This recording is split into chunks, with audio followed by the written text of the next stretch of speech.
അസ്സലാമു അലൈക്കും വറഹ്മത്തുള്ളാഹി വബറകാതുഹു. ഏറ്റവും ബഹുമാനമുള്ള യോഗാധ്യക്ഷൻ സയ്യിദ് അവർകൾ, ഈ സ്ഥാപനത്തിൻ്റെ ശില്പിയും ഇതിൻ്റെ എല്ലാമെല്ലാമായ ബഹുമാന്യനായ കാസിം ഉസ്താദ്, ഇവിടെ ഈ പരിപാടി ഉദ്ഘാടനം ചെയ്ത ചേലക്കര ഗ്രാമപഞ്ചായത്ത് പ്രസിഡന്റ്, ഈ പരിപാടിയിൽ വളരെ അർത്ഥഗർഭമായ സന്ദേശം നൽകി ആശംസാ പ്രസംഗം നടത്തിയ, എനിക്ക് വളരെ അഭിമാനത്തോടെ തന്നെ ഞാൻ അത് ഏറ്റെടുക്കുകയാണ്, പ്രിയങ്കരനായ അച്ഛൻ ഫാദർ. എൻ്റെ സ്ഥാപനം, ഞാൻ നടത്തുന്ന സ്ഥാപനമാണ് കോൺകോട് ഇംഗ്ലീഷ് ഹയർ സെക്കൻഡറി സ്കൂൾ. 3500-ലധികം കുട്ടികൾ പഠിക്കുന്ന കേരളത്തിലെ തന്നെ ഏറ്റവും വലിയ വിദ്യാഭ്യാസ സ്ഥാപനങ്ങളിൽ ഒന്നായി ഇന്ന് കോൺകോട് ഇംഗ്ലീഷ് ഹയർ സെക്കൻഡറി സ്കൂൾ വളർന്നു വലുതായിട്ടുണ്ട്. ആ സ്കൂളിലെ സ്റ്റുഡൻ്റാണ് അച്ഛൻ എന്നിവിടെ പറഞ്ഞ് അച്ഛൻ ഫാത്തിഹ ഓതി തെറ്റുണ്ടെങ്കിൽ പറയണമെന്ന് പറഞ്ഞു. പ്രഥമദൃഷ്ടിയ ഒരു തെറ്റും അച്ഛൻ്റെ ഫാത്തിഹയിൽ ഇല്ല എന്ന് വിനയപൂർവ്വം അച്ഛനെ ആദ്യമായി അറിയിക്കുകയാണ്. ബഹുമാന്യനായ അച്ഛൻ അവർകൾ, ഗ്രാമപഞ്ചായത്തിലെ മെമ്പർമാർ, അതുപോലെ വിശിഷ്ട അതിഥികൾ, ഈ വേദിയിലിരിക്കുന്നതും അല്ലാത്തതുമായ മുഴുവൻ മഹത് വ്യക്തിത്വങ്ങൾ, പണ്ഡിതന്മാർ, കക്ഷി രാഷ്ട്രീയ ജാതി മത ദേശ ഭേദമന്യേ എല്ലാവരും, അൽഹംദുലില്ലാഹ്, ഈ കാണുന്ന ബദരിയ ജുമാ മസ്ജിദിൻ്റെ ഇനാഗുറേഷൻ ഉദ്ഘാടനം മഗ്രിബ് നമസ്കാരത്തോടുകൂടെ മഹാനായ പാണക്കാട് സയ്യിദ് റഷീദ് അലി ശിഹാബ് തങ്ങളുടെ കരങ്ങളാൽ നിർവഹിക്കപ്പെടാൻ വേണ്ടി പോവുകയാണ്. ബഹുമാന്യനായ ധാരാളം സാദാത്യങ്ങൾ ഇവിടെ എത്തിയിട്ടുണ്ട്. ഇപ്പോൾ തന്നെ ബഹുമാന്യനായ സയ്യിദ് കൂരിക്കുഴി തങ്ങൾ ഈ സ്ഥാപനത്തിൻ്റെ പ്രസിഡൻ്റാണ്. അദ്ദേഹം ഇവിടെ സ്റ്റേജിലുണ്ടായിരുന്നു, ഇപ്പോഴങ്ങോട്ട് ചെറിയ റെസ്റ്റിന് വേണ്ടി അങ്ങ് നീങ്ങിയിരിക്കുകയാണ്. നിരവധി സാദാത്യങ്ങൾ വേറെയും ഉണ്ട്, ഒരുപാട് പണ്ഡിതന്മാരുണ്ട്. ഇനിയും ധാരാളം പണ്ഡിതന്മാർ ഇവിടെ എത്താനുണ്ട്. നേതാക്കൾ, സാധാരണക്കാരൊക്കെ പങ്കെടുക്കും. ആ വലിയ ചടങ്ങിൻ്റെ മുമ്പേ ഈ നാടിൻ്റെയും പരിസരത്തെയുമുള്ള എല്ലാ മനുഷ്യന്മാരെയും ഒരുമിച്ച് കൂട്ടുന്ന ഒരു കൂട്ടായ്മയായിട്ട് ഒരു മാനവിക സംഗമം നമുക്കിവിടെ നടത്തണമെന്ന് കാസിം ഉസ്താദിൻ്റെ ചിരകാല സ്വപ്നം സാക്ഷാത്കരിക്കുകയാണ്. ഇവിടെ എല്ലാവരും പറഞ്ഞത് മനുഷ്യത്വമാണ് ഉയർത്തി കാണിച്ചത്. അത് തന്നെയാണ് സത്യം, അതിൻ്റെ അപ്പുറത്തൊന്നുമില്ല എന്നാണ് ഖുർആനും പറഞ്ഞത്. യാ അയ്യുഹന്നാസ് ഇന്നാ ഖലഖനാകും മിൻ ദക്കരിൻ വ ഉൻസാ വജഅൽനാകും ശുഊബൻ വഖബായിൽ ലിതആറഫു ഇന്ന അക്രമക്കും ഇൻദല്ലാഹി അത്ഖാക്കും. വിശുദ്ധ ഖുർആനിന്റെ പ്രഖ്യാപനം അതാണ്. ഓ മനുഷ്യരെ, ഹിന്ദു മുസ്ലിം ക്രിസ്ത്യാനി എന്നൊന്നല്ല ഖുർആൻ അഭിസംബോധന ചെയ്ത്, ഓ മനുഷ്യരെ, യാ അയ്യുഹന്നാസ്, നിശ്ചയം നിങ്ങളെ ഞാൻ ഒരു മാതാവിൽ നിന്നും ഒരു പിതാവിൽ നിന്നുമാണ് സൃഷ്ടിച്ചത്. ബൈബിളും ഖുർആനും അത് വളരെ വ്യക്തമായി പറഞ്ഞിട്ടുണ്ട്. ആദാമെന്ന് ബൈബിളിൽ പറഞ്ഞാൽ ആദമെന്ന് ഖുർആനിൽ പറയുന്നു. സോളമൻ എന്ന് ബൈബിളിൽ പറഞ്ഞാൽ സുലൈമാൻ എന്ന് അറബിയിൽ പറയുന്നു. അബ്രഹാം എന്ന് സുറിയാനി ഭാഷയിൽ പറഞ്ഞാൽ ഇബ്രാഹിം എന്ന് ഖുർആനിൽ പറയുന്നു. ജോസഫ് എന്ന് ബൈബിളിൽ പറഞ്ഞാൽ യൂസുഫ് എന്ന് ഖുർആനിൽ പറയുന്നു. യാക്കൂബ് എന്ന് ബൈബിളിൽ പറഞ്ഞാൽ യാക്കൂബ് എന്ന് ഖുർആനിൽ പറയുന്നു. ഖുർആൻ, ഇസ്ലാം എന്ന് പറഞ്ഞാൽ ഒരു സങ്കുചിത മതമല്ല, എല്ലാവരെയും ഉൾക്കൊള്ളാൻ പഠിപ്പിച്ചതാണ്. വെറുതെ വിടുവായിത്വം പറയുന്നല്ല കേട്ടോ. ഒരാൾ മുസ്ലിം ആവണമെങ്കിൽ അതിൻ്റെ മാനദണ്ഡം, ക്രൈറ്റീരിയ എന്താണ്? 1,24,000-ലധികം വരുന്ന പ്രവാചകന്മാരിൽ മൊത്തം വിശ്വസിക്കണം. കേവലം മുഹമ്മദ് നബി സല്ലല്ലാഹു അലൈഹി വസല്ലം തങ്ങളെ കൊണ്ട് മാത്രമേ ഞാൻ വിശ്വസിക്കൂ. ഞാൻ മൂസാ നബിനെ കൊണ്ട് വിശ്വസിക്കില്ല, ഞാൻ ഈസാ നബിയെ കൊണ്ട് വിശ്വസിക്കില്ല എന്നാരെങ്കിലും പറഞ്ഞാൽ അവൻ ഇസ്ലാമിലില്ല. 4 വേദങ്ങളെ കൊണ്ട് വിശ്വസിക്കണം. ഖുർആൻ മാത്രമല്ല, ഖുർആനിന്റെ പുറമെയുള്ള 3 വേദഗ്രന്ഥങ്ങളും ദൈവത്തിന്റെ ഗ്രന്ഥങ്ങളായിരുന്നു എന്ന് വിശ്വസിക്കണം. അതേതാണ്? ഇഞ്ചീൽ. ഇന്ന് ക്രിസ്ത്യൻ പറയുന്ന ബൈബിള്, മുസ്ലിങ്ങൾ പറയുന്ന ഇഞ്ചീൽ, അത് ദൈവത്തിന്റെ അള്ളാഹുവിന്റെ വേദഗ്രന്ഥമാണെന്ന് വിശ്വസിക്കണം. മൂസാ പ്രവാചകനെ ഇറക്കിക്കൊടുത്ത തൗറ എന്ന് ബൈബിളിൽ പറയുന്ന തൗറാത്ത് മുസ്ലിങ്ങൾക്ക് വിശ്വസിക്കൽ നിർബന്ധമാണ്. ദാവീദ് പ്രവാചകൻ എന്ന് ബൈബിളിൽ പറയുന്ന, ഖുർആൻ പറയുന്ന ദാവൂദ് നബി അലൈഹിസ്സലാമിന് ഇറക്കപ്പെട്ട വേദഗ്രന്ഥമാണ് സബൂർ. ഇതിലും വിശ്വസിക്കണം. അന്ത്യപ്രവാചകനായ മുഹമ്മദ് മുസ്തഫ സല്ലല്ലാഹു അലൈഹി വസല്ലം തങ്ങൾക്ക് ഇറക്കപ്പെട്ട ഖുർആൻ, അത് മുഹമ്മദ് നബിക്ക് സമ്പൂർണമായ വേദഗ്രന്ഥമാണ് ഖുർആൻ. ഇത് മൊത്തം വിശ്വസിക്കുന്നവനാണ് മുസ്ലിം ആകുകയുള്ളൂ. ഇവിടെയൊക്കെ പോലെ. അപ്പൊ കേവലം ഒരു ഏതെങ്കിലും ഒരു ഭാഗം വിശ്വസിക്കുന്നവനല്ല മുസ്ലിം. വിശ്വസിക്കേണ്ട ഒരുപാട് മർമ്മങ്ങൾ, അതെല്ലാം നിർബന്ധമായി വിശ്വസിക്കുന്നവനാണ് മുസ്ലിം. ഒരാളെയും തള്ളിപ്പറയാൻ ഇസ്ലാം പഠിപ്പിക്കുന്നില്ല, ഒരാളെയും ആക്ഷേപിക്കാൻ ഇസ്ലാം പഠിപ്പിക്കുന്നില്ല.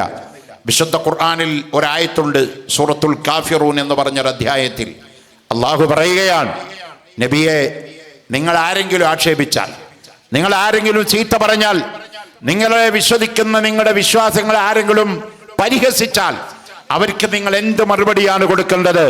ലക്കും ദീനുക്കും വലിയ ദീൻ. നിങ്ങൾക്ക് നിങ്ങളുടെ മതം, എനിക്ക് എൻ്റെ മതം. നിങ്ങൾക്ക് നിങ്ങളുടെ മതം, എനിക്ക് എൻ്റെ മതം. അതാണ് ഇസ്ലാമിൻ്റെ ജനാധിപത്യം, അതാണ് ഇസ്ലാമിൻ്റെ മതേതരത്വം, അതാണ് ഇസ്ലാമിൻ്റെ സോഷ്യലിസം. പ്രിയപ്പെട്ട സഹോദരന്മാരെ, നമ്മൾ മനസ്സിലാക്കണം. ഒരിക്കൽ ഞാൻ ഓർത്തുപോകുകയാണ്, ഖലീഫ ഉമർ ബിൻ ഖത്താബ് റളിയല്ലാഹു അൻഹു ഫലസ്തീൻ എന്ന് പറയുന്ന ഒരു രാജ്യത്തിലേക്ക് കയറി ചെന്നു. അന്ന് ഫലസ്തീനിൽ ഒട്ടുമിക്കതും ക്രിസ്ത്യാനികളുള്ള നാടാണ്. അന്നത്തെ ഫലസ്തീൻ, ഇന്നത്തെ ഫലസ്തീൻ അല്ല, അന്നത്തെ ഫലസ്തീൻ. ഉമർ ബിൻ ഖത്താബ് റളിയല്ലാഹു അൻഹു മദീനയിലെ രാജാവാണ്, അമീറുൽ മോമിനീൻ എന്ന് പറയുന്ന ഭരണാധികാരിയാണ്. ആ ഉമർ ബിൻ ഖത്താബ് തങ്ങൾ അവിടെ ചെന്നപ്പോൾ, മുസ്ലിങ്ങൾക്ക് 5 വഖത്ത് നിസ്കാരം ഉണ്ടല്ലോ, നിർബന്ധമാണ്. സുബഹി, ളുഹർ, അസർ, മഗ്രിബ്, ഇശ. ഇപ്പം ഇവിടെ 6:40-45 ആകുമ്പോൾ അല്ലെങ്കിൽ 50ൻ്റെ ഉള്ളിലായിട്ട് മഗ്രിബ് ആകും കൊടുക്കും. അപ്പം മഗ്രിബ് നിസ്കരിക്കണം. നേരത്തെ ഒരു നിസ്കാരം കഴിഞ്ഞു അസർ, അതിൻ്റെ മുമ്പ് ഒരു നിസ്കാരം കഴിഞ്ഞു ളുഹർ. സുബഹിക്ക് 4:40-44 ബാങ്ക് വിളിച്ചിട്ടൊരു നിസ്കാരം കഴിഞ്ഞു, അതാണ് സുബഹി. ഇങ്ങനെ 5 പർട്ടിക്കുലർ സമയങ്ങളിൽ എല്ലാ മുസ്ലിമീങ്ങൾക്കും, അത് വീട്ടിലായാലും പള്ളിയിലായാലും, പുരുഷന്മാരൊക്കെ പള്ളിയിലും സ്ത്രീകളൊക്കെ വീടുകളിലും, നിർബന്ധമായി പ്രായപൂർത്തിയായവർ ചെയ്തു വരേണ്ട പ്രവർത്തനമാണ് നിസ്കാരം. അതിൻ്റെ കാര്യത്തിൽ ഒരു വിട്ടുവീഴ്ചയും ഇല്ല. ഉമർ റളിയല്ലാഹു അൻഹു ഫലസ്തീനിൽ ചെന്നപ്പോൾ നിസ്കരിക്കേണ്ട സമയമായി. അവിടെ മുസ്ലിം പള്ളിയില്ല. ഉമർ ബിൻ ഖത്താബ് തങ്ങൾ ഭരണാധികാരിയാണ്, മദീനയിലെ രാജാവാണ്. ഒരു രാജാവാണ് അന്യനാട്ടിലേക്ക് വരുമ്പോൾ ആ രാജാവിനെ രാജകീയ ഭക്തിയോടെ സ്വീകരിക്കൽ ആ നാട്ടുകാരുടെ ധാർമ്മികമായ കടമയാണ്. അവിടെ ഭരിക്കുന്നത് ക്രിസ്ത്യൻ മാനേജ്മെന്റാണ്. അവിടെ ഭരിച്ചുകൊണ്ടിരിക്കുന്നത് ക്രിസ്ത്യാനികളാണ്. പള്ളിയിലെ അച്ഛന്മാർ ഓടി വന്നു. ഉമർ ബിൻ ഖത്താബ് റളിയല്ലാഹു അൻഹുവിന്റെ മുമ്പിൽ വന്നിട്ട് പറഞ്ഞു, അമീറുൽ മോമിനീൻ, അങ്ങേക്ക് നിസ്കരിക്കേണ്ട സമയമായി. ഇവിടെ അടുത്തൊന്നും എവിടെയും മുസ്ലിങ്ങൾക്ക് പള്ളിയില്ല, മുസ്ലിങ്ങളും ഇല്ല. അതുകൊണ്ട് അമീറുൽ മോമിനീൻ, നിങ്ങൾക്ക് നിസ്കരിക്കാം. ഞങ്ങളുടെ ചർച്ചിന്റെ അകത്ത് കന്യകാ മറിയത്തിന്റെ പ്രതിമയുടെ ചോട്ടില് യേശു ക്രിസ്തു തറക്കപ്പെട്ട കുരിശിന്റെ അടിവാരത്ത് അമീറുൽ മോമിനീൻ, നിങ്ങൾക്ക് നിസ്കരിക്കാൻ ഞങ്ങൾ മുസല്ല വിരിക്കട്ടെ. ആരോടാ ചോദിക്കുന്നത്? ലോകം കണ്ട ഏറ്റവും വലിയ നീതിമാനെന്ന് ചരിത്രം രേഖപ്പെടുത്തിയ ഉമർ ബിൻ ഖത്താബ് റളിയല്ലാഹു അൻഹു. ഇന്ത്യക്ക് സ്വാതന്ത്ര്യം കിട്ടിയപ്പോൾ എല്ലാവരും കൂടി ഇവിടെ ആലോചിച്ചു, നമുക്ക് ആരുടെ കോൺസ്റ്റിറ്റ്യൂഷൻ ഫോളോ ചെയ്യണം. ഡോക്ടർ BR അംബേദ്കർ, ഭരണഘടനാ ശില്പി, അദ്ദേഹം പറഞ്ഞു, നമുക്ക് ഒരു പ്രത്യേക രാജ്യത്തിൻ്റെ കോൺസ്റ്റിറ്റ്യൂഷൻ ഫോളോ ചെയ്യേണ്ട, സെപ്പറേറ്റ് ഉണ്ടാക്കിയാൽ മതി. പണ്ഡിറ്റ് ജവഹർലാൽ നെഹ്റു പറഞ്ഞു, അദ്ദേഹം കുറച്ച് സോഷ്യലിസ്റ്റ് ചിന്താഗതിയുള്ള ആളായിരുന്നു നെഹ്റു. അദ്ദേഹം പറഞ്ഞു, നമുക്ക് ഇന്ന രാജ്യങ്ങളുടെയൊക്കെ എടുത്തിട്ട് കുറേശ്ശെ അവിടുന്ന് ഇവിടുന്നൊക്കെ എടുത്തിട്ട് വേറെ ഒന്നും ഉണ്ടാക്കാവർ. അങ്ങനെ ഓരോരുത്തർ അഭിപ്രായം പറഞ്ഞു. ഗാന്ധി ഒന്നും മിണ്ടിയില്ല, മഹാത്മാജി ഒന്നും മിണ്ടിയില്ല, ബാപ്പുജി എന്ന് വിളിക്കുന്ന ഗാന്ധി ഒന്നും മിണ്ടിയില്ല. അപ്പോഴപ്പുറത്ത് അംബേദ്കർ ചോദിച്ചു, നെഹ്റു ചോദിച്ചു, ഗാന്ധി എന്തോന്നും ബാപ്പുജി ഒന്നും മിണ്ടിയില്ലല്ലോ, ബാപ്പുജിയുടെ അഭിപ്രായം വളരെ വിലപ്പെട്ടതല്ലേ, രാഷ്ട്രപിതാവല്ലേ, ഒന്ന് പറയൂ. ഗാന്ധി ചിരിച്ചിട്ട് പറഞ്ഞു, ഞാനത് പറഞ്ഞാൽ നിങ്ങൾക്ക് എന്നോട് വിഷമമുണ്ടാവോ? ഇല്ല. ഗാന്ധി ആരായിരുന്നു? ഒറിജിനൽ രാമഭക്തനായിരുന്നു. നാഥുറാം വിനായക് ഗോഡ്സെയുടെ വെടിയേറ്റുകൊണ്ട് ഡൽഹിയിലെ ബിർള മന്ദിരത്തിന്റെ ഉമ്മറത്ത് പെടഞ്ഞു മരിക്കുമ്പോൾ ഗാന്ധിയുടെ നാക്കിൽ നിന്ന് അവസാനം വന്ന മുദ്രാവാക്യം റാം റാം റാം റാം റാം റാം എന്നുച്ചരിച്ചിട്ടാണ് ബിർള മന്ദിരത്തിന്റെ ഉമ്മറത്ത് വെച്ചുകൊണ്ട് ഗാന്ധിജി ലോകത്തോട് വിട ചോദിക്കുന്നത്. രാമഭക്തൻ എന്ന് പറഞ്ഞാൽ അന്യമതത്തിനെതിരെയെന്നല്ല. രാമന്റെ ഭക്തനായി പോയതിന്റെ പേരിൽ അയാൾ മുസ്ലിം വിരോധിയല്ല, അയാൾ ക്രൈസ്തവ വിരോധിയല്ല, അല്ല ഏതെങ്കിലും ഒരു മതത്തിനെ എതിരല്ല. ആ രാമഭക്തനായ ഗാന്ധി പറയാണ്, ഞാൻ ആഗ്രഹിക്കുന്നത് ഇന്ത്യയിൽ ഒരു ഭരണം വരികയാണെങ്കിൽ അത് ഖലീഫ ഉമറിന്റെ ഭരണം വേണം. ഇത് പാണക്കാട് തങ്ങൾ പറഞ്ഞതല്ല, കാന്തപുരം അബൂബക്കർ മുസ്ലിയാർ പറഞ്ഞതല്ല, വേറെ ഏതെങ്കിലും മുസ്ലിം പണ്ഡിതനോ നേതാവോ പറഞ്ഞതല്ല. ഗാന്ധി പറയാണ്, ഇന്ത്യയിൽ ഒരു ഭരണം വരികയാണെങ്കിൽ അത് ഖലീഫ ഉമറിന്റെ ഭരണം വേണം. നീതിന്യായ വ്യവസ്ഥയുടെ പര്യായമാണ് ഉമർ ബിൻ ഖത്താബ് റളിയല്ലാഹു അൻഹു. ജാതിയോ മതമോ കക്ഷിയോ രാഷ്ട്രീയോ ചെറുപ്പനോ വലിപ്പനോ ഒന്നും നോക്കാതെ സത്യം മാത്രം നടപ്പാക്കിയ മഹാനാണ് ഉമർ റളിയല്ലാഹു അൻഹു. ആ ഉമർ ബിൻ ഖത്താബാണ് ഫലസ്തീനിൽ ചെന്നപ്പോൾ ഇതുപോലത്തെ നമ്മുടെ പ്രിയപ്പെട്ട ബിഷപ്പിനെ പോലത്തെ അച്ഛനെ പോലത്തെ ആളുകൾ ഒരുമിച്ച് കൂടിയിട്ട് പറഞ്ഞു, അമീറുൽ മോമിനീൻ, അങ്ങേക്ക് സമ്മതാണോ ഞങ്ങളുടെ ഈ ചർച്ചിന്റെ അകത്ത് തങ്ങൾക്ക് നിസ്കരിക്കാം? ഉമർ റളിയല്ലാഹു അൻഹു പറഞ്ഞു, ഇല്ല, ഞാൻ അവിടെ നിസ്കരിക്കില്ല. അപ്പോൾ ഈ അച്ഛന്മാർ ചോദിച്ചു, അല്ല പ്രഭു, അവിടെ നിസ്കരിച്ചാൽ നിങ്ങളുടെ നിസ്കാരത്തിന് വല്ല കുഴപ്പമുണ്ടോ?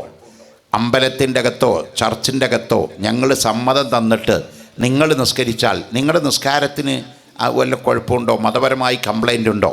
ഉമർ ബിൻ ഖത്താബ് റളിയല്ലാഹു അൻഹു പറഞ്ഞു, ഒരു കംപ്ലൈൻറ്റും ഇല്ല. പൊരുത്തപ്പെട്ട ഭൂമിയിൽ ഉടമസ്ഥൻ്റെ പൊരുത്തത്തോടെ ഏത് ഭൂമിയിലും ശുദ്ധിയുള്ള സ്ഥലത്ത് മുസ്ലിങ്ങൾക്ക് നിസ്കാരം നിർവഹിക്കാവുന്നതാണ്. പിന്നെന്തുകൊണ്ട് ഇവിടെ നിസ്കരിക്കുന്നില്ല? ഉമർ റളിയല്ലാഹു അൻഹു പറയാണ്, ഞാൻ അവിടെ നിസ്കരിക്കാതിരിക്കാനുള്ള കാരണം എന്താണെന്നറിയോ? ഞാൻ ഇന്ന് ഈ പള്ളിയുടെ അകത്ത് വെച്ച് നിസ്കരിച്ചു വിടുന്നു പോകും. കുറച്ച് കാലം കഴിഞ്ഞാൽ എൻ്റെ സമുദായക്കാർ ഇവിടെ കയറി വന്ന് പറയാൻ സാധ്യതയുണ്ട്, അത് പണ്ട് ഞങ്ങളുടെ ഖലീഫ ഉമർ നിസ്കരിച്ച സ്ഥലമാണ്, അതുകൊണ്ട് ആ പള്ളിയാണത്, ചർച്ചല്ലാതെ മോസ്കാണ് എന്ന അവകാശവാദം എങ്ങാനും എൻ്റെ അണികളിൽ നിന്ന് ഉയർന്നു വന്നാലോ? ഞാനതിനെ ഭയപ്പെടുകയാണ്.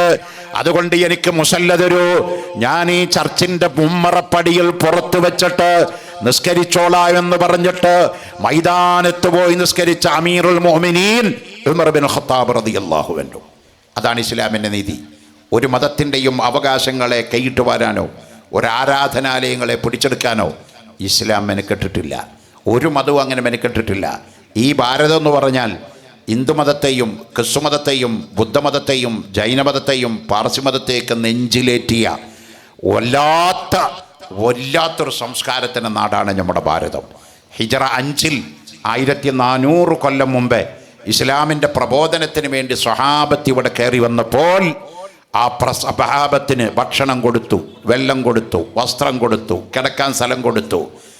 ചേരമാൻ പള്ളി എന്ന് പറയുന്ന ഇന്ത്യയിലെ ആദ്യത്തെ പള്ളി ചേരമാൻ പള്ളി, കേരളത്തിലെ ആദ്യത്തെ പള്ളിയല്ല കേട്ടോ, ഇന്ത്യയിലെ ആദ്യത്തെ മുസ്ലിം പള്ളി ചേരമാൻ പള്ളി കൊടുങ്ങല്ലൂർ. ആ പള്ളിയുടെ കട്ടലയുടെ മുകളിൽ അറബിയിൽ ഇപ്പോഴും നിങ്ങൾക്ക് വായിക്കാൻ കിട്ടും, എഴുതി വെച്ചിട്ടുണ്ട്, ബുനിയ ഹാദൽ മസ്ജിദ് സനത ഹിജറ 5. ഈ പള്ളി നിർമ്മിക്കപ്പെട്ടത് ഹിജറ 5 പ്രവാചകൻ മരണപ്പെടുന്നത് വഫാത്താകുന്നത് ഹിജറ 10. പ്രവാചകൻ മദീനയിൽ ഹയാത്തുള്ള കാലത്ത് തന്നെ കേരളത്തിൽ സ്വഹാബത്ത് വന്ന് പള്ളി നിർമ്മിച്ചു. ആ പള്ളി നിർമ്മിക്കാൻ എല്ലാ ഒത്താശകളും എല്ലാ സഹായങ്ങളും ഇവിടുത്തെ അന്യമതസ്ഥ അന്നത്തെ മതക്കാരായ ഹിന്ദുക്കൾ ചെയ്തു കൊടുത്തു. ഒരു വർഗീയ കലാപം ഇവിടെ ഇസ്ലാം പ്രചരിപ്പിച്ചതിൻ്റെ പേരിൽ ഉണ്ടായിട്ടില്ല. കുമാരനാശാന്റെ ദുരവസ്ഥ നോക്കിയാൽ കാണാം എങ്ങനെയാണ് ഇസ്ലാം ഇത്ര വലിയ മതമായി. ഇന്ത്യയിൽ 23% ആളുകൾ കേരളത്തിൽ മുസ്ലിങ്ങളാണ്. 23%-ത്തിലേറെ ആളുകൾ കേരളത്തിൽ മുസ്ലിങ്ങളാണ്. അത്ര വലിയൊരു ശതമാനമായിട്ട് എങ്ങനെയാണ് ഇസ്ലാമി വളർന്നു വന്നത്? വർഗീയത കൊണ്ടാണോ, തീവ്രവാദമാണോ, ഭീകരവാദമാണോ? ഒന്നുമല്ല. അവിടുന്ന് ഇസ്ലാം പഠിപ്പിച്ചത് എന്താണ്? നാം മനുഷ്യരൊക്കെ ഒന്നാണ്, മനുഷ്യന്മാർ തമ്മിൽ ഐക്യത്തിൽ പോകണം, ജാതി പാടില്ല, വിഭാഗീയത പാടില്ല. അതാണ് കുമാരനാശാന്റെ ദുരവസ്ഥയിൽ പറഞ്ഞത്, എത്രയോ ദൂരം വഴി തെറ്റി നിൽക്കേണ്ടരേഴ ചെറുമൻ പോയി തൊപ്പിയിട്ടാൽ ചിത്രാമവേനത്തി ചാരത്തിടും നിട ചറ്റും പഠിക്കണ്ട നമ്പുരാരെ തൊട്ടുകൂടാത്തവർ തുണ്ടിക്കൂടാത്തവർ ദൃഷ്ടിയിൽ പെട്ടാലും ദോഷമുള്ളോർ കെട്ടില്ലാത്തോർ തമ്മിലുണ്ണാത്തൊരിങ്ങിന് ഒട്ടല്ല ഹോജാതി കോമരങ്ങൾ ആട്ടും വിലക്കും വഴിയാട്ടും മറ്റും ഈ കൂട്ടർ സഹിച്ച് പൊറോതിമുട്ടി വിട്ടതാം ഹിന്ദു മതം ജാതിയാൽ താന് കെട്ടുകഴിഞ്ഞ നമ്പൂരി മതം കേരളത്തിങ്കൽ മുസൽമാൻ പശ്ചിമ പാരങ്ങളിൽ നിന്നു വൻകാടലിൽ ചീറും തിരകൾ കടന്നോരിമാലയ മേറിയ വന്നവരേറെയില്ല. ഹിമാലയ പർവ്വതം കടന്ന് അറബിക്കടൽ കാണ്ട് വന്നവരെ ആകെ 14 ആളാണ് സൗദി അറേബ്യയിൽ നിങ്ങളുടെ മതപ്രചരണത്തിന് വേണ്ടി റസൂലുള്ളാഹിന്റെ ഹയാത്ത് കാലത്ത് വന്നിട്ടുള്ളൂ. വെറും 14 ആള്. ആ 14 ആൾ ഇവിടെ വന്നിട്ട് മാലിക് ദീനാർ അവിടെ പള്ളി ഉണ്ടാക്കി. എവിടെ? കൊടുങ്ങല്ലൂർ. 58 പള്ളി കേരളത്തിൽ പണിതിട്ടാണ് മാലിക് ദീനാർ തിരിച്ചു പോയത്. എത്ര? 58 പള്ളി. തലങ്കര പള്ളി, കാസർഗോഡ് തലങ്കര പള്ളി, കണ്ണൂർ ജില്ലയിലെ മാടായി പള്ളി, ഇച്ചിലങ്കോട് ജുമാഅത്ത് പള്ളി. 6 സഹാബത്തിന്റെ ഖബർ അവിടെ ഉണ്ട്. കാസർഗോഡ് ജില്ലയിൽ ഉച്ചിലങ്കോട് എന്ന് പറഞ്ഞാൽ ഇടക്കിടക്ക് ഉറൂസിനൊക്കെ പോയി പ്രസംഗിക്കുന്ന സ്ഥലമാണ് അവിടെ ഉച്ചിലങ്കോട് പള്ളി. അങ്ങനെ 50-ലധികം പള്ളികൾ യാതൊരു അഭിപ്രായ വ്യത്യാസവും ഇല്ലാതെ, ഒരു അസാരസ്യമില്ലാതെ ഇവിടെ പണിതു. ഇവിടെ മദ്രസകൾ ഉണ്ടാക്കി, പള്ളികൾ ഉണ്ടാക്കി, ദീനി സ്ഥാപനങ്ങൾ ഉണ്ടാക്കി. ഒരു കാര്യം മനസ്സിലാക്കണം, ഈ തലയെ കെട്ടിയ ഈ മക്കളൊക്കെ ഇതിൻ്റെ അകത്തുനിന്ന് എന്താ പഠിപ്പിക്കണമെന്നറിയോ? മോനെ, അയൽവാസി പട്ടിണി കിടക്കുമ്പോൾ നീ വയറ് നിറച്ചാൽ നീ മുസ്ലിമല്ല, നീ വയറിൽ തീയാണ് നിറക്കുന്നത്. അയൽവാസിയുടെ ഡെഫിനിഷൻ എത്രയാണെന്നറിയോ? കിഴക്കോട്ട് 40, പടിഞ്ഞാട്ട് 40, തെക്കോട്ട് 40, വടക്കോട്ട് 40 വീട്. അപ്പം 40, 49, 8, 16, 160 വീടാണ് ഒരാളുടെ അയൽവാസി. ഒരാളുടെ അയൽവാസി എന്ന് പറഞ്ഞാൽ 4 ഭാഗത്തേക്കും തിരിഞ്ഞാൽ 160 വീട്. 40, 40, 40, 40, 40. അതിൽ ഹിന്ദുവോ മുസ്ലിമോ നായരോ നമ്പൂരിയോ ചെറുമനോ മദർലോനോ കമ്മ്യൂണിസ്റ്റുകാരനോ കോൺഗ്രസോ ലീഗോ മാർക്സിസ്റ്റോ BJP യോ RSS സംഘപരിവാരോ വ്യത്യാസമില്ല. അവരിൽ ആര് പട്ടിണി കിടക്കുമ്പോഴും നീ വയറ് നിറക്കാൻ പാടില്ല. പ്രവാചക തിരുമേനി സല്ലല്ലാഹു അലൈഹി വസല്ലം തങ്ങൾ പറഞ്ഞു, നിന്റെ വീട്ടിൽ നീ ഇറച്ചി വാങ്ങിക്കുകയാണെങ്കിൽ അതിൽ കുറച്ച് വെള്ളം കൂടുതൽ ഒഴിക്കണം. എന്തിനാണ്? നീ ഇറച്ചി ഭക്ഷിക്കുമ്പോ നിന്റെ അയൽവാസിയുടെ വീട്ടിൽ ഇറച്ചി കൊടുക്കാൻ കഴിയാത്തവനാണെങ്കിൽ കുറച്ച് കറിയെങ്കിലും കൊടുക്കാലോ. അതിനുവേണ്ടി വെള്ളം കുറച്ച് നീട്ടിവെക്കണം എന്ന് പഠിപ്പിച്ച മാനവിക സ്നേഹിയാണ് റഹ്മത്തുൽ ആലമീൻ നബി മുഹമ്മദ് മുസ്തഫ സല്ലല്ലാഹു അലൈഹി വസല്ലം. ഈ പള്ളി ഇവിടെ ഉയർന്നു വരുന്നത് കൊണ്ട് ഈ നാട് ഒരിക്കലും കലാപം ഉണ്ടാവുകയോ ഒരു വർഗീയത വളരുകയോ ഒരു വിഭാഗീയ പ്രവർത്തനങ്ങൾ ഉണ്ടാകുമെന്ന് ആരും ശങ്കിക്കേണ്ടതില്ല. കാരണം പള്ളികൾ വരുന്നത് മനുഷ്യത്തിന് സമാധാനം നൽകുന്ന കേന്ദ്രങ്ങളാണ്. ഈ പള്ളികളിൽ, ഈ മദ്രസകളിൽ, ഈ ദർസുകളിൽ എന്താ പഠിപ്പിക്കുന്നത്? മോനെ, നിന്റെ ഉസ്താദ് നിനക്ക് ഒരക്ഷരം പഠിപ്പിച്ചു തരുന്നവൻ, അവൻ ആരായാലും ഹിന്ദുവോ മുസ്ലിമോ ക്രിസ്ത്യാനിയോ ആരായാലും നിന്റെ ഉസ്താദാണ്. മൻ തഅല്ലമ ഹറുഫൻ ഫഹുവ മൗല. ഒരക്ഷരം നിനക്ക് പഠിപ്പിച്ചു തരുന്നവനെ നീ ബഹുമാനിക്കണം, നീ ബഹുമാനിച്ചേ പറ്റൂ കേട്ടോ. അപ്പോൾ എന്നിട്ട് ഇവിടെ പഠിപ്പിക്കുകയാണ്, മാതാവിനെയും പിതാവിനെയും റെസ്പെക്റ്റ് ചെയ്യണം. ഉമ്മൻ്റെ കാലിൻ്റെ ചോട്ടിലാണ് നിനക്കുള്ള സ്വർഗ്ഗം മോനെ. ഉമ്മാൻ്റെയും ബാപ്പൻ്റെയും മുഖത്ത് നോക്കി ഛേ എന്നൊരു വാക്ക് പറയരുത്. അയൽവാസിയെ ബഹുമാനിക്കണം കേട്ടോ. വയസ്സിന് മുതിർന്നവരോട് മര്യാദ കാണിക്കണം, ചെറിയവരെ സ്നേഹിക്കണം. ഇതൊക്കെ പഠിപ്പിക്കുന്ന അദബ്, മര്യാദയാണ് ഇവിടെ പഠിപ്പിക്കുന്നത്. അതിൻ്റെ കേന്ദ്രമാണ് ബഹുമാനപ്പെട്ട കാസിം ഉസ്താദ് തുടങ്ങി വെച്ച ബദരിയ. ഇന്ന് വളർന്ന് പന്തലിച്ച് മനോഹരമായൊരു പള്ളിയും അപ്പുറത്ത് തന്നെ വലിയ സ്ഥാപനങ്ങളും വളർന്ന് അത്യുന്നതയിലേക്ക് നയിക്കുമ്പോൾ ഈ രാജ്യം കൂടുതൽ, ഇവിടെ കഴിഞ്ഞ റമദാനിലും അതിന് മുമ്പൊക്കെ നിരവധി റിലീഫ് പ്രവർത്തനങ്ങൾ ഇവിടെ നടന്നിട്ടുണ്ട്. ഇവിടെ കിറ്റ് വിതരണം നടക്കാറുണ്ട്, ഭക്ഷണം കൊടുക്കാറുണ്ട്. എല്ലാ ജാതി മതവിഭാഗക്കാരും ഇവിടെ വന്നത് വാങ്ങിക്കാറുണ്ട്. നേരത്തെ ഇവിടെ ചേട്ടന്മാർ പറഞ്ഞല്ലോ, സഹോദരന്മാർ പറഞ്ഞല്ലോ, അതിലൊന്നും ഒരു വർഗീയതയില്ല. വിശന്നവന് ഭക്ഷിപ്പിക്കലാണ് ഏറ്റവും വലിയ ധർമ്മമെന്ന് പഠിപ്പിച്ച നേതാവാണ് നബി മുഹമ്മദ് മുസ്തഫ സല്ലല്ലാഹു അലൈഹി വസല്ലം. മുത്തുനബിയോട് ഒരിക്കൽ സ്വഹാബത്ത് അനുയായികൾ ചോദിച്ചു, പ്രവാചകരെ, മനുഷ്യന്മാരിൽ വെച്ച് ഏറ്റവും നല്ല മനുഷ്യൻ ആരാധിച്ചു? നമ്മുടെ ഭാഷയെ നോക്കുകയാണെങ്കിൽ പറയാം, കൂടുതൽ നിസ്കരിക്കുന്ന ആൾ, നോമ്പ് നോൽക്കുന്ന ആൾ, ഹജ്ജ് ചെയ്യുന്ന ആൾ, സക്കാത്ത് കൊടുത്ത ആൾ, വയൽ പറയുന്ന ആൾ, തലകെട്ട് കെട്ടിയ ആൾ, താടി വെച്ച ആൾ, ഉസ്താദ്, പണ്ഡിത്, ഇങ്ങനെയൊക്കെ പറയാം. പ്രവാചകർ പറഞ്ഞു, മനുഷ്യന്മാരിൽ വെച്ച് ഏറ്റവും നല്ല ആള് അൻഫഉഹും ലിന്നാസ്, ജനങ്ങൾക്ക് ഏറ്റവും ഉപകാരം ചെയ്യുന്ന ആളാണ്. ജനങ്ങൾക്ക് ഏറ്റവും ഉപകാരം ചെയ്യുന്ന ആളാണ് മനുഷ്യന്മാരുടെ കൂട്ടത്തിൽ ഏറ്റവും നല്ല ആള് കേട്ടോ. അതാണ് പ്രവാചക തിരുമേനി സല്ലല്ലാഹു അലൈഹി വസല്ലം തങ്ങൾ പഠിപ്പിക്കുന്നത്. അതുകൊണ്ട് ഇന്ന് ഈ പള്ളിയുടെ ഉദ്ഘാടനത്തിൽ ഞങ്ങൾ സന്തോഷത്തോടെ സ്വീകരിക്കാൻ അച്ഛൻ പങ്കെടുത്തു, ചേട്ടന്മാർ പങ്കെടുത്തു, പഞ്ചായത്ത് പ്രസിഡന്റ് പങ്കെടുത്തു. നാനാജാതി വ്യത്യാസമില്ലാതെ ആളുകൾ ഈ സദസ്സിൽ കക്ഷി രാഷ്ട്രീയം നോക്കാതെ പങ്കെടുത്തു. എല്ലാവർക്കും എല്ലാവിധ ഭാവുകങ്ങളും ഐശ്വര്യങ്ങളും ഉണ്ടാവട്ടെ. ഇവിടെ പഠിപ്പിക്കുന്നതൊക്കെ നന്മയുടെ വചനങ്ങളാണ് എല്ലാവരും പഠിപ്പിക്കുന്നത്. ലോക സമസ്ത സുഖിനോ ഭവന്തു. എന്തോ അതിൻ്റെ അർത്ഥം? ലോകത്തിലുള്ള സർവ്വ മനുഷ്യർക്കും സുഖം ഉണ്ടാവട്ടെ. അച്ഛൻ പറയുന്നത് എന്താണ്?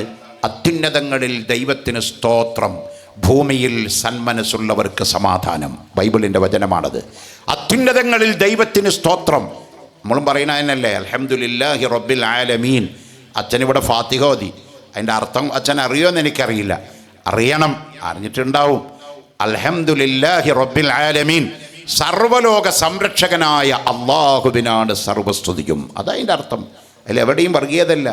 അർ റഹ്മാനിർ റഹീം, എല്ലാവിധ കാരുണ്യവും ഈ ലോകത്ത് വഴിപ്പെട്ടവനും വഴിപ്പെടാത്തവനും കരുണ ചെയ്യുന്ന തമ്പുരാൻ. മാലിക് യൗമുദ്ദീൻ, നാളെ ഖിയാമത്ത് നാളിൻ്റെ ഉടമസ്ഥനായ അള്ളാഹ്.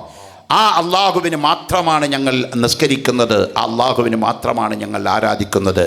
ഇഹ്ദിന സിറാത്തൽ മുസ്തഖീം, ഞങ്ങളെ നീ നേരായ മാർഗത്തിലേക്ക് നയിക്കണമേ.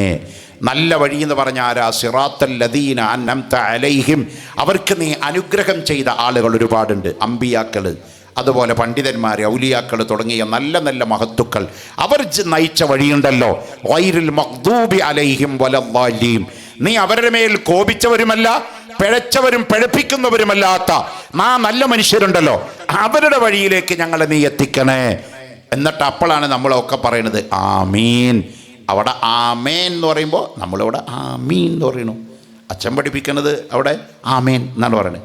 അത് നമ്മളിവിടെ ആമീൻ, നീ ഉത്തരം ചെയ്യുക അള്ളാഹുവേ നീ ഉത്തരം ചെയ്യേ എന്നാണ് അതിൻ്റെ അർത്ഥം. അതുകൊണ്ട് നമ്മളൊക്കെ ഒരു ബാപ്പാടി ഒരു ഉമ്മാടി മക്കളാന്ന വിഷയത്തിൽ ഒരു മതക്കാർക്കും തർക്കമില്ല. അവിടെ ആദാമിൻ്റെ ഹവ്വാടെ മക്കളാണെന്ന് തന്നെ ബൈബിൾ പറയുന്നത്. ആദം നബിയുടെയും ഹവ്വാബിയുടെയും മക്കളാണെന്ന് തന്നെ ഖുർആൻ പറയുന്നത്. ഇനി ലോകത്തുള്ള ഏത് മതഗ്രന്ഥം എടുത്തു നോക്കിയാലും പറയുന്നത് മനുഷ്യരെ നമ്മളൊക്കെ ഒന്നാണ്. മതത്തിൻ്റെയും ജാതിയുടെയും എല്ലാ സ്പിരിറ്റുകളും നിലനിൽക്കുമ്പോൾ തന്നെ ഒരു മതസൗഹാർദ്ദം എന്ന് പറഞ്ഞതിൻ്റെ അർത്ഥം എന്താണ്?